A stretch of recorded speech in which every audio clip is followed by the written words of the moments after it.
guess so. I guess so. I don't know. I'm not fully committed on this, but it looks like they've kind of diverted their plans. Instead of Cho going into the support as a roamer, it's going to be Matilda and on track to replicate that trend, but the Mongols are gonna make sure that it does not come easily. And in game number 2, we return to the Land of Dawn to bear witness to the conflict between two teams as they vie for victory at the wildcard day 1. All right, let's jump right into this. Jungler is going to be starting on the same side of the map. I can only assume that they're heading towards gold, and yes, they are. As they path downwards, we look at the top side, and immediately we're just... Wait, hold on. Wait, the support, Matilda, not helping out the mid lane, push it out early on just to get position for Little Wanderer. Slight variation in the rotation here, but does still work out because he's able to pull King in. They take a good amount of damage from Mikey. Zetsu holding on to the snipe, but RRQ Akira also expecting it will be able to take that Litho away. All right, and now they're going to head straight down to the bottom side of the map. As expected, no invades going to be happening this early on, and they can, you know, just take their time. Everybody else seems to be going. Bankai actually going for the tough boots pretty early on rather than just straight away rushing towards the Thunderbelt.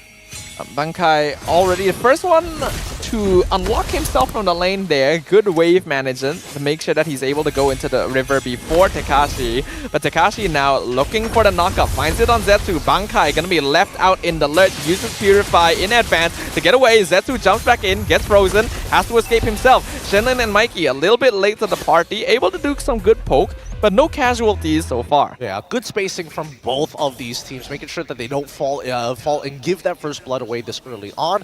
They gotta keep up with this dance. I think that RRQ Akira, as soon as they hit level 4, need to make momentum start to generate. Like Tekashi, once we see level 4, we're expecting a guaranteed kick. Absolutely.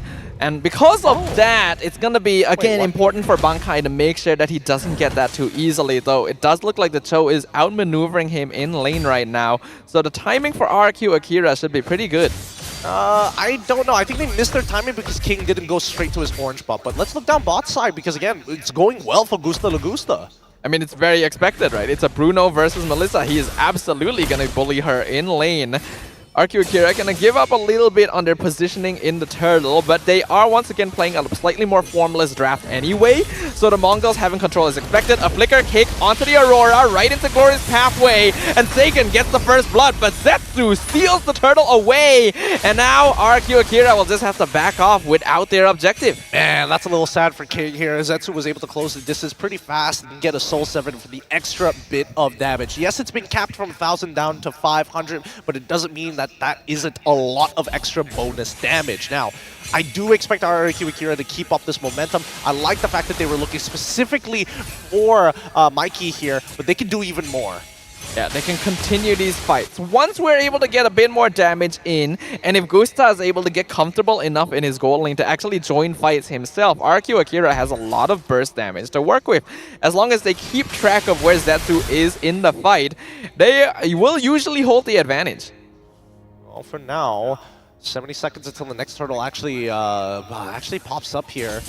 Very, very passive from both the laners. You are seeing early rotations coming from Tekashi, which is rather interesting. I would have expected him to, you know, kind of clear up the next wave, maybe even proxy the following wave. But it looks like they've got a good timing in terms of where the rotational path looks like. I'm not sure where they found the information from, but at the very least, they know that Suyo is hovering around here. It's surprising that he wouldn't go for that invade, though it may have actually been the bad idea if he did go for it, because a lot of the Mongols were gathered around that point. I think RRQ Akira at this point do recognize that their opponents will have a tendency to rotate very closely together. So if you see one player, you will likely know that there's 2 or 3 of them around, and that is good information to work with. This is where it's going to get a little tough for Tekashi, right? Every single one of these trades, he doesn't want to have to commit the Way of the Dragon onto Bankai, but as long as Bankai is just marking him, he's going to get free damage in. 12 seconds until the next turtle actually spawns. At the very least, I would have imagined that, yeah, focus down on that mid lane, get everybody rotating, and this might just be a gank on that bottom side. Yeah, the Mongols gonna engage onto Tekashi here, instantly dropping him to 30%. He's not going to be able to very safely engage, but will stick around. King gets stunned, gets knocked up. The kick going to miss, actually. Glorious pathway going to be slowing down RRQ Akira, and Bankai continuing to zone them out. Turtle, unfortunately, has been reset, but it doesn't look like RRQ Akira is interested in contesting it anymore. Yeah, Takashi is missing away to the Dragon. They are also missing Sagan's ult as well. No flicker coming in from Takashi, so he can't really set up this play for the rest of the team. And I don't think they expect Luis to give up his life just for a turtle. So they're going to back up here. They're going to have a lot of pressure, actually, on that top side to get some free resets and then set it back to even tempo. RRQ Akira are quite okay with this. I think their scaling is pretty good just purely from having this Bruno around, while the Mongols are going to slowly fall off once you get later in. Way of the Dragon, though, going to find Zetsu right into the Alpha charge, and that is going to be a free kill for King. Nicely done to find this initial catch. And now that they have this 2-2 going on with the mid lane, honestly, they've kind of given up on fighting for this pressure, especially up against the high loss, right? Any damage that they commit onto it from Matilda is basically wasted, right? That's why they're calling Takashi in time and time again to actually force control on this side of the map. Yeah, ideally they're able to mess with the positioning of their opponents a little bit more here. They will scout out Shenlin, pass that information over to Gusta. There's not going to be an attempt so far, as right now RRQ Akira is just going to be aiming to gain a little bit more map control. And if they can, unlock Gusta from the lane so that he's available to maybe start pushing structures elsewhere. Or now, they want to keep on getting this poke damage in, but the motions don't seem right yet. I don't think the Mongols have hit a comfortable portion of the game just yet. Like, as much as I want Zetsu to jump into the middle of these fights, both Bankai and as well as RNXK haven't got their completed items. I don't think there's enough stacks for Bankai to actually jump into these fights for free, and at the same time, the Trinity build is not done yet for RNXK. It is worrying as well, because we can see RRQ Akira being the much more proactive team. They're not really oh, never mind, the Way of the Dragon. Beautiful flicker kick here, but the Glorious Pathway comes out once again from Shenlin to keep him safe. Zone out, nice Jikundo knockup, finishes off the Phobius, and now the rest of RRQ Akira are jumping in. Spear of Alpha unfortunately misses, and Gusta not able to get that last hit onto Shenlin.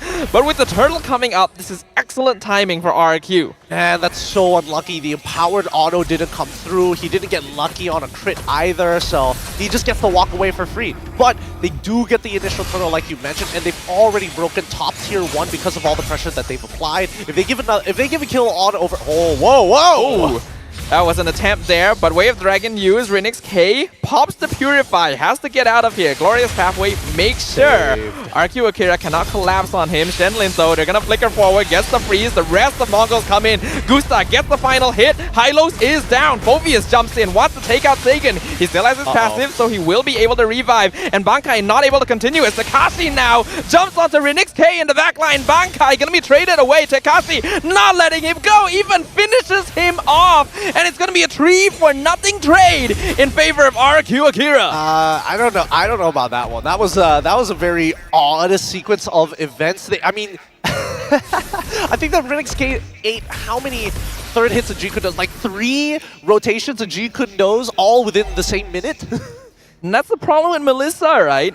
Like, RNXK didn't have ultimate there, but even if he did, I feel like Takashi would have still been able to chase him down. It's a bit questionable whether this was the gold laner to go for. More so, there was no way he was going to catch up anyway, so he should have just sat in his lane rather than leave the wave, barely get an assist, and then lose out his entire bot side at the same time. Oh, Takashi, Way of the Dragon onto Hylos once again, right into the freeze, right into the Frigid Glacier. King going to miss his Spear of Alpha on Mikey, but the Circling Eagle comes in, 2-man knockup. Louis is actually very deep in. He's going to get picked off here by Zetsu. Takashi cannot save him, so an overextension by Akira. Yep, that's good punish coming in from the Mongols' side, but the onslaught is not over yet. As much as RNXK is able to somewhat join these fights, he really needs that farm, and Takashi is trying to put him in a box.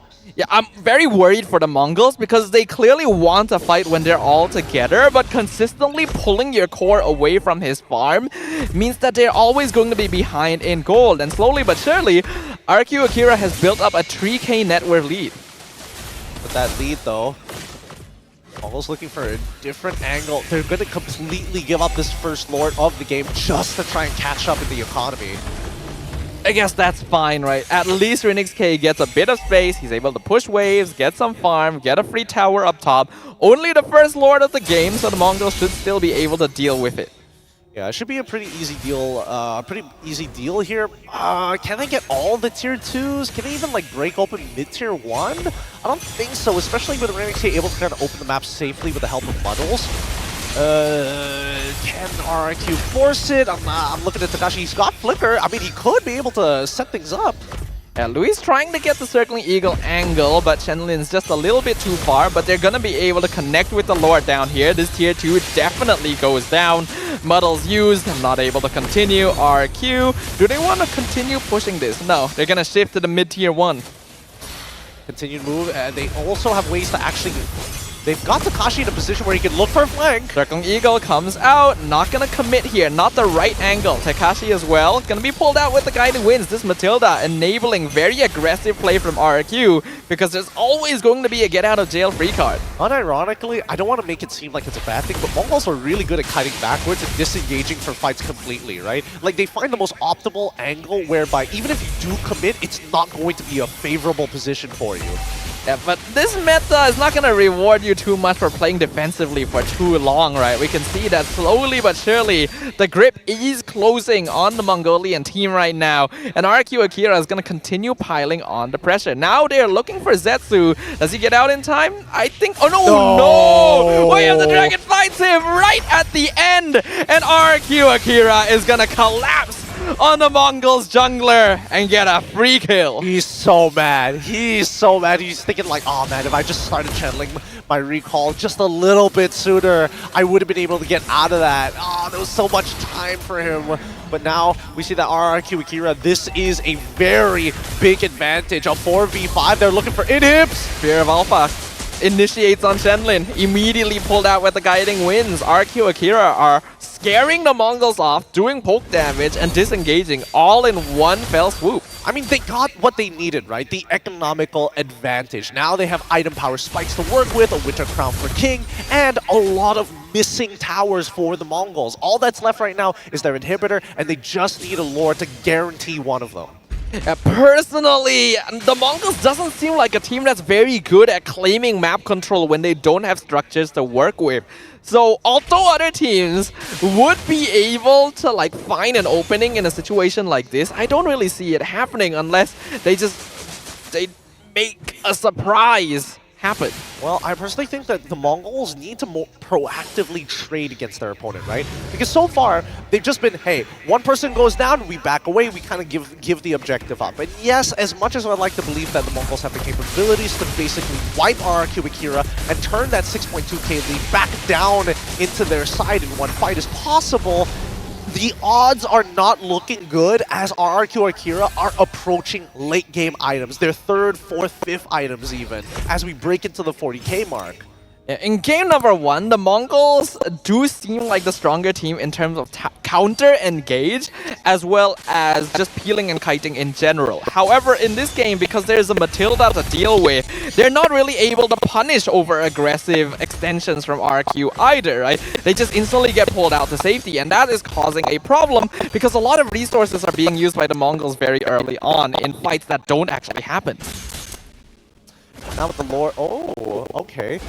Taking their time. It's a 1v1 up top. Zetsu being chased down by King. Look at how much damage he's taking.